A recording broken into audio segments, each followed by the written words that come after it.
My dear students, तो इस video में हम करने वाले हैं क्वेश्चन नंबर 5। प्लीज चैनल को सब्सक्राइब कर दो और वीडियो को लाइक भी कर दो। सो क्वेश्चन नंबर 5 के ए में हमें गिवन है वेरीफाई करना है associative and distributive property of integers with respect to A B C जो गिवन है टेबल में। सो आपको पता होना चाहिए associative property and distributive property क्या होती है। एसोसिएटिव प्रॉपर्टी की बात करें सो यहाँ पे अगर मैं लिखूं ए इंटू बी, ठीक है, इंटू सी बराबर होगा ए इंटू सी इंटू बी। कहने का मतलब है आपको ग्रुप करने से फर्क नहीं पड़ना चाहिए इसमें। अगर आपने ए को बी के साथ ग्रुप किया है और नेक्स्ट टाइम ए को सी के साथ ग्रुप किया है तो उसके रिजल्ट पे कोई फर्क नहीं पड़ेगा। सो हम उसको करके देखने वाले हैं। जैसे यहाँ पे ए बी सी का चेक करते हैं। अगर -6 इंटू 7 किया मैंने, एक बार -6 इंटू 7 किया, ठीक है, और ब्रैकेट के बाहर मैंने -2 का मल्टीप्लाई किया। नेक्स्ट टाइम मैंने क्या किया, -6 के साथ -2 कर दिया, -6 इंटू -2 और ब्रैकेट के बाहर मैंने 7 लिख दिया। तो देखो क्या होगा, 6 7 जा 42, ठीक है। सो -42 मल्टीप्लाई -2 इक्वल्स टू 6 -6 इंटू -2 12 हो जाएगा। माइनस माइनस प्लस होता है इन 7। यहाँ पे माइनस इन माइनस इंटू करोगे तो प्लस हो जाएगा, प्लस का 84 आ जाएगा और यहाँ पे भी 84 आ जाएगा। कोई फर्क नहीं पड़ा। इसी तरीके से हमें इन दोनों को भी वेरीफाई कर लेना है, जो कि मैं आपके ऊपर छोड़ रही हूँ, ठीक है। कुछ भी नहीं करना है। अगर आपको ये प्रॉपर्टी समझ में आई है तो जस्ट इन दोनों नंबर को भी आप लिख के वेरीफाई करके दिखा देना, ठीक है। चलो मैं एक बार बस ये वाली लाइन लिख देती हूँ। ये तो हो गया फर्स्ट के लिए। सेकेंड के लिए अगर मैंने लिखा -4 इंटू -9 ब्रैकेट क्लोज इंटू मैंने -5 कर दिया। अब नेक्स्ट टाइम मैंने क्या किया, 4 को मैंने -5 के साथ मल्टीप्लाई किया एंड ब्रैकेट के बाहर मैंने -9 लिख दिया, ठीक है। कोई फर्क नहीं पड़ेगा कैसे। 9 4 जा 36, -36 इंटू -5 करोगे तो 105 आएगा। 4 5 जा 20, ठीक है, सॉरी 105 नहीं 180 आएगा आई थिंक। 4 5 जा 20, 29 जा 180, यहाँ पे भी प्लस आएगा। इसी तरीके से सी वाला भी लिख लेंगे हम, -20 -21 इंटू -12, ठीक है, ब्रैकेट क्लोज, बाहर 5 कर दिया। नेक्स्ट टाइम मैंने क्या किया, -21 को मल्टीप्लाई किया 5 के साथ एंड ब्रैकेट के बाहर, ठीक है, मैंने मल्टीप्लाई किया किसका, क्या बच रहा है, -21, हाँ -12। कोई फर्क नहीं पड़ेगा, दोनों का आंसर सेम आएगा। क्लियर हुआ। नेक्स्ट हम मूव करते हैं, जो कि हमें यहाँ पे डिस्ट्रीब्यूटिव प्रॉपर्टी का यूज करना है। तो डिस्ट्रीब्यूटिव प्रॉपर्टी क्या होती है, डिस्ट्रीब्यूटिव प्रॉपर्टी ऑफ मल्टीप्लिकेशन और एडिशन और सब्ट्रैक्शन दोनों का होता है। तो दोनों को हम कर लेते हैं। ये तो था एसोसिएटिव प्रॉपर्टी का, अब डिस्ट्रीब्यूटिव प्रॉपर्टी है। सो यहाँ पे मैं डिस्ट्रीब्यूटिव प्रॉपर्टी को डीपी से डिनोट कर रही हूँ। डिस्ट्रीब्यूटिव प्रॉपर्टी ओवर एडिशन, अब क्या करना है, 6 इंटू 7 प्लस -2 कर लो हम यहाँ पे, जैसे a इंटू बी प्लस सी, ठीक है। ये डिस्ट्रीब्यूटिव प्रॉपर्टी ओवर एडिशन होता है। सो यहाँ पे वही करेंगे, -6 इंटू बी प्लस सी 7 प्लस -2। अब इसको अगर सॉल्व करेंगे हम तो इसका मल्टीप्लाई यहाँ पे होगा, जैसे कि a इंटू बी होता है, ठीक है, प्लस a इंटू सी होता है। वही सेम चीज यहाँ पे भी करना है। यहाँ पे क्या हो जाएगा, -6 इंटू 7 प्लस -6 इंटू -2। समझ में आया। अब सॉल्व कर लेंगे। 6 7 जा 42, -42 प्लस 6 2 जा 12, यहाँ पे प्लस का 12 आ जाएगा। अब प्लस माइनस माइनस होता है तो यहाँ पे हो जाएगा माइनस का 30। इसी तरीके से हम ये दूसरा वाला कर लेंगे। यहाँ पे 4 इंटू -9 प्लस -5, ठीक है। यहाँ पे क्या हो जाएगा, 4 into -9 bracket close plus 4 into -5। Solve करेंगे। 4 9 जा 36, -36 प्लस 4 5 जा 20, -20, ठीक है। अब देखो -36 प्लस इंटू माइनस करोगे तो माइनस होता है। अब सब्ट्रैक्ट कर दो। देखो सब्ट्रैक्ट कैसे होगा, माइनस माइनस होने पे प्लस हो जाता है, तो यहाँ पे प्लस करोगे तो क्या हो जाएगा, 3 + 2 5, 56। और यहाँ पे हमें साइन माइनस का आएगा, क्यों? क्योंकि 36 बिगर है, राइट। सो ये था क्वेश्चन नंबर जो है डिस्ट्रीब्यूटिव प्रॉपर्टी का एडिशन के साथ। अब आपकी बारी है ये 21 वाला, खुद से ट्राई कर लेना। मैं एक यहाँ पे एडिशन वाला बता रही हूँ, डिस्ट्रीब्यूटिव प्रॉपर्टी ओवर सब्ट्रैक्शन। अब सब्ट्रैक्शन में क्या होता है, ए का बी माइनस सी के साथ मल्टीप्लीकेशन होता है। सो कुछ भी नहीं है, ए इंटू बी कर दो, ए इंटू बी माइनस ए इंटू सी, ए इंटू सी, ठीक है। तो बस हम यहाँ पे इसको कर लेते हैं, ये दोनों आपको होमवर्क हो जाएगा। चलो यहाँ पे क्या है, -21 का मल्टीप्लाई -12 -5, अब मल्टीप्लाई होगा -21 इंटू -12, ठीक है, -21 इंटू -5 ब्रैकेट क्लोज। अब यहाँ पे इसको मल्टीप्लाई करो, मल्टीप्लाई करने पे क्या आएगा, 252 क्योंकि माइनस माइनस प्लस हो जाएगा और यहाँ पे माइनस है, अगेन यहाँ पे माइनस माइनस प्लस हो जाएगा। तो 21 इंटू 5 करोगे तो ये होता है 5 2 10 105। अब सब्ट्रैक्ट कर दो, सब्ट्रैक्ट करने के बाद क्या आएगा, 12 - 5 is 7 4 और ये 147 आंसर आ जाएगा, ठीक है। इसी तरीके से इन दोनों को भी आप खुद से कर लेना, मैंने दोनों का वेरीफाई करके आपको बता दिया है। नेक्स्ट, नाउ मूव करते हैं नेक्स्ट क्वेश्चन पे। क्वेश्चन नंबर बी करते हैं, जो यहाँ पे गिवन है, an assessment consisting of 15 questions was held in a class, 3 marks were given for each correct answer, ठीक है। करेक्ट आंसर के लिए 3 मार्क्स मिल रहे हैं और -1 जो है इनकरेक्ट आंसर के लिए, मतलब कि अगर आपने सही क्वेश्चन अटेम्प्ट किया है, सही आंसर है तो 3 नंबर मिलेंगे, अगर आपके इनकरेक्ट है एक क्वेश्चन तो आपके -1 डिडक्ट हो जाएंगे उस 3 मार्क्स में से, ठीक है। अब इसके ब्याह पे जो क्वेश्चन है उसको सॉल्व कर लेते हैं। यहाँ पे है, लिवा attempts all the questions and gets 9 correct answer, मतलब उसने 15 के 15 क्वेश्चन किए लेकिन उसको सिर्फ 9 करेक्ट आंसर ही मिले। Find her score and number of incorrect answers given by हर। देखो हमें स्कोर फाइंड आउट करना है, लेकिन यहाँ पे सोचना पड़ेगा, अगर उसने 15 में से 9 ही सही किए तो इसका मतलब 6 गलत किए होंगे। अब वो 6 अगर गलत किए तो कितने मार्क्स डिडक्ट होंगे, 6 मार्क्स ही, क्योंकि 6 गलत किए तो 6 मार्क्स ही डिडक्ट होंगे। क्यों? क्योंकि एक जो है इनकरेक्ट पे -1 डिडक्ट हो रहा है। तो यहाँ पे समझ गए।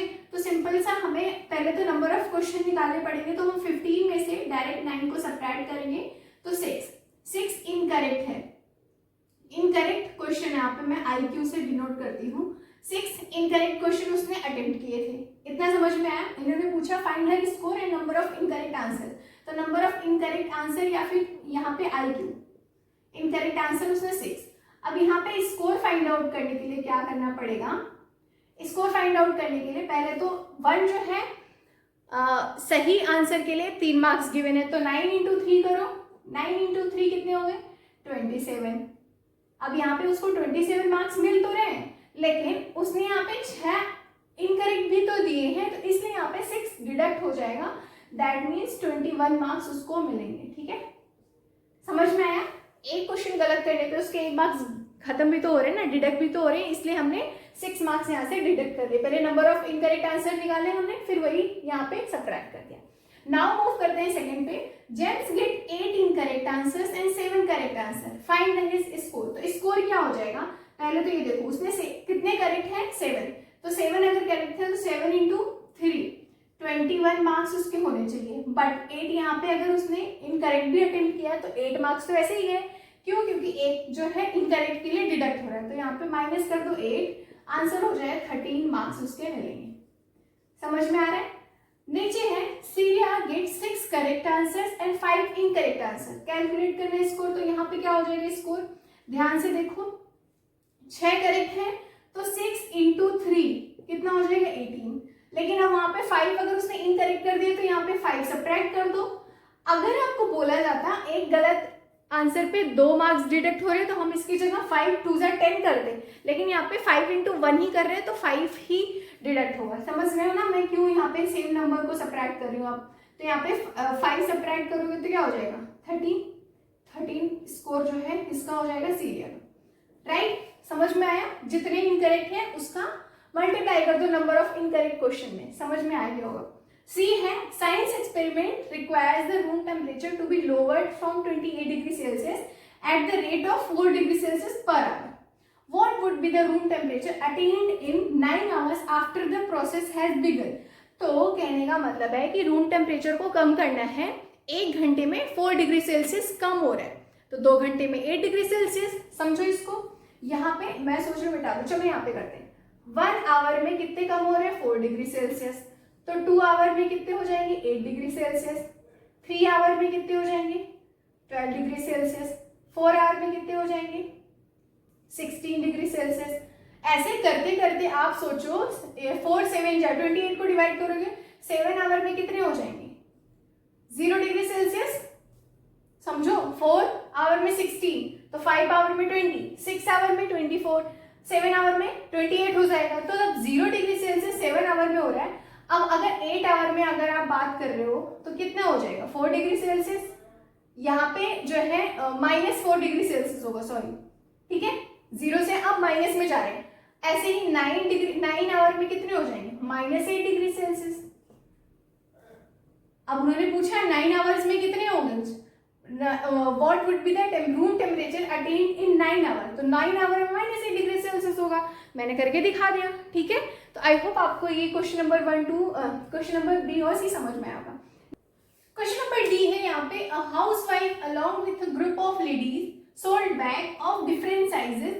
She earned a profit of 25 rupees on purse and incurs a loss of 20 rupees on vanity bag sold.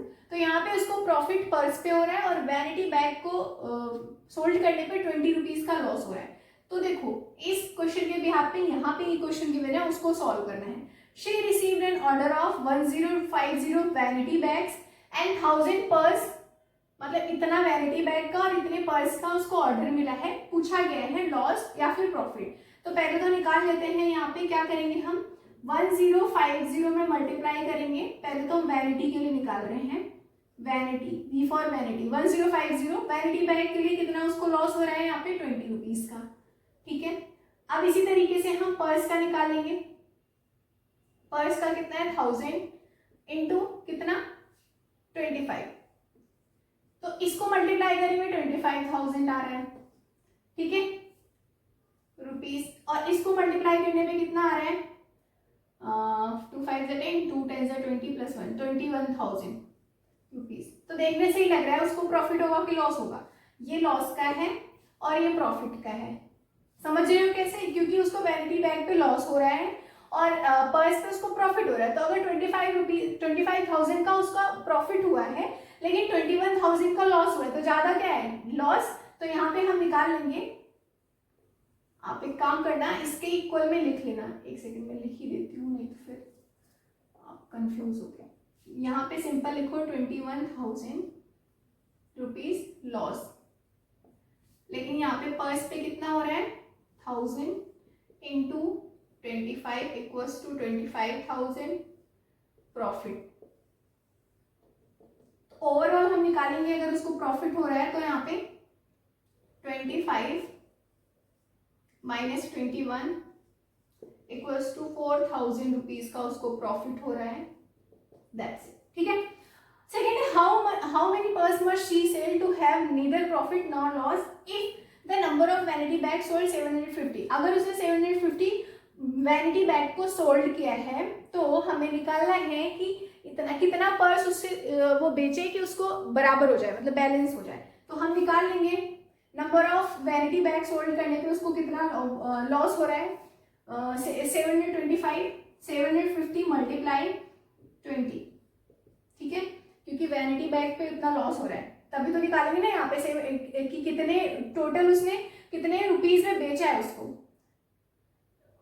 15, 2 5 से 10, 2 7 जा 14, 50, 0 इतने रुपीज का तो उसने जो है वैनिटी बैग बेचा है। अब इसको हम डिवाइड कर देंगे किससे? 8 कितने का निकाल रहे हैं हम? 25। सो 25 से अगर आप डिवाइड करोगे तो ये हो जाएगा 25 6 होता है 150। तो 600 अगर वो पर्स बेचती है तो उसको ना तो प्रॉफिट होगा ना लॉस होगा। मैंने इस क्वेश्चन को कैसे किया? सिंपली आपने ये देखना है कि अगर उसने 750 वैनिटी बैग को बेचा है तो एक बैग को बेचने पे उसको कितना लॉस हो रहा था, 20 रुपीज़ का। तो उसी तरीके से हम निकाल लेंगे कितने रुपीज़ का लॉस हुआ एक तरीके से। तो यहाँ पे हमने देख लिया कि 1500 का लॉस हो रहा है उसको, ठीक है। तो 1500 का लॉस हो रहा है, लेकिन ये निकालने के लिए कि कितने पर्स, तो एक पर्स की कीमत है 25, तो 25 से अगर उसको डिवाइड करोगे तो 600 पर्स उसको और बेचने पड़ेंगे सो दैट कि ये बैलेंस हो जाए, ठीक है। Third question, how much profit और loss did she make in selling 325 purse and 513 vanity bag. तो सिंपली आपको क्या करना है, मल्टीप्लाई करके सबट्रैक्ट कर देना है। सो यहाँ पे 325 पर्स के लिए हम 325 में मल्टीप्लाई करेंगे 25 का, ठीक है। इसी तरीके से वैनिटी बैग में हम 513 का मल्टीप्लाई करेंगे 20 का। अब दोनों का मल्टीप्लाई करके मैंने लिखा है, मल्टीप्लाई करके जो आंसर आएगा उसको लिख दो सिंपली। तो ये आंसर आ जाएगा 8125 रुपीज़, और यहाँ पे आ जाएगा 10260 रुपीज़। अब देख लो यहाँ पे ये ज़्यादा है, इसमें से सब्ट्रैक्ट कर दो तो आपको दिख जाएगा। लॉस हो रहा है, लॉस कितने का आएगा, 2135 रुपीज़ का उसको लॉस होगा, जो कि यहाँ से सही है, ठीक है। इसमें से इसको सब्ट्रैक्ट कर देना, तो ठीक है। आई होप आपको ये समझ में आया होगा। नेक्स्ट वीडियो में हम इसके आगे की एक्सरसाइज करेंगे। प्लीज़ शेयर और सब्सक्राइब जरूर करो।